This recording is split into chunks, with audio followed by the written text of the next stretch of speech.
Grande parte do Brasil passa por uma onda de calor em plena reta final do inverno. Recordes de temperatura máxima são observados em cidades do Sudeste, Centro-Oeste e Norte do país. No Somar em Pauta de hoje, vamos falar sobre este calorão e se isso já é um prenúncio da chegada da primavera que começa no dia 23 de setembro.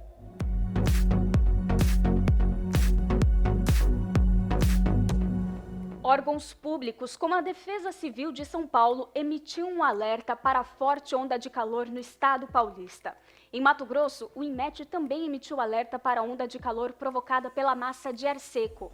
Na tarde de terça-feira, dia em que os alertas foram emitidos, por exemplo, cidades como São Paulo, Curitiba, Goiânia e Teresina tiveram o dia mais quente do inverno.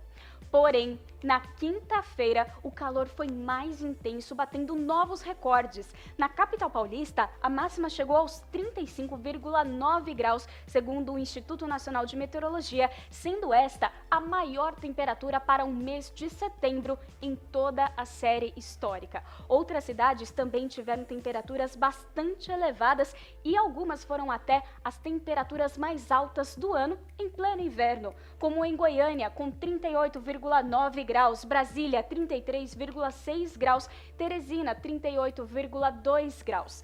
Em Barretos, a máxima foi de 40,5 graus e a umidade relativa do ar ficou em apenas 10%.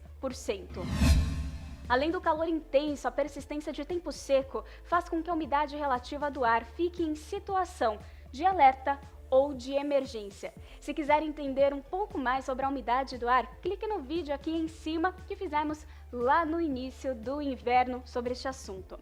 Setembro é um mês de extremos, em que cenários de verão e inverno se misturam.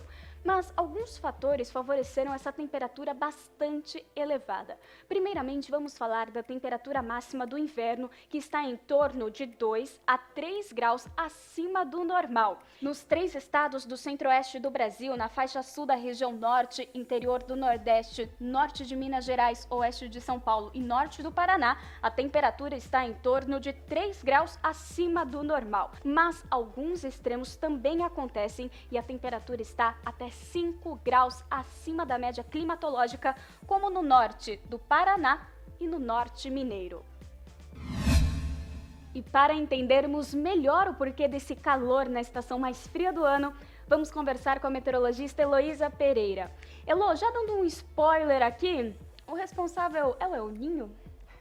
Olha, ali, o El Niño tem sim sua parcela de culpa nessa história toda de temperaturas mais elevadas do que o normal. E não é só na estação de inverno não, viu, Li? Ele tem influenciado nas temperaturas desde a primavera de 2018. Então, se a gente olhar para esse mapa de anomalia de temperatura média do oceano, vamos observar que o Oceano Pacífico Equatorial, desde do ano passado, mas isso aqui é para maio, tem registrado essa anomalia acima da média, de 1 a pelo menos 2 graus em alguns pontos.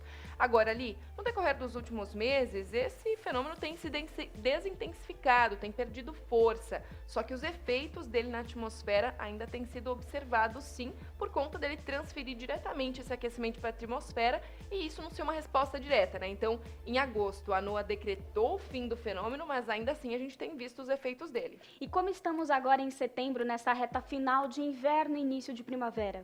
Olha, ali agora os mapas indicam que a gente está com temperaturas dentro da média normal, só que ligeiramente abaixo. Então já estamos passando pelo processo inverso, né? Se na virada do ano passado a gente estava com um viés positivo e um fenômeno El Niño configurado, esse ano estamos na neutralidade, mas com um viés já negativo. A gente pode ver essa barrinha em cinza aqui, demonstra que a gente vai continuar sob neutralidade climática ao longo dos próximos meses. Mas, Li, cada vez mais outros modelos de previsão têm feito com que essa barrinha azul, que corresponde à laninha, suba mais. Então, o que a gente vai ver nos próximos meses é uma neutralidade sim, mas com um viés negativo e não dá para descartar a ocorrência de uma laninha logo no início do ano que vem, viu? Então, para entendermos direitinho o que aconteceu nessa semana de onda de calor e diversos recordes em cidades do Brasil, vamos entender os ventos desse Brasil, né, Elo? É isso mesmo, ali a gente trouxe um mapinha animado, né, das condições de vento, pressão atmosférica e também onde é que estava a chuva, né? Essa animação vem desde a terça até pelo menos a quarta-feira. A gente vê ali que as instabilidades estavam concentradas aqui em uma faixa que corta as áreas do oeste do país, sem pegar o centro-oeste, chegam à região sul e ocorrem também em parte da região norte do Brasil. Mas o Brasil central ali estava com ventos de norte muito intensos e uma configuração conhecida na meteorologia como bloqueio atmosférico, ou seja, aquela chuva que estava concentrada no extremo sul do Brasil não conseguia de forma nenhuma chegar ao Brasil central. E com esses ventos de norte intensos, essa massa de ar seco predominando, tudo isso, toda essa combinação é que proporcionou a ocorrência de tantos recordes, Li. Muito obrigada, Elo. E o Sonar em Pauta fica por aqui. Nós agradecemos a sua audiência. Compartilhe com seus amigos este vídeo, curta e não deixe de comentar aqui embaixo se você passou muito calor aí na sua região. É isso aí, até mais. Até mais.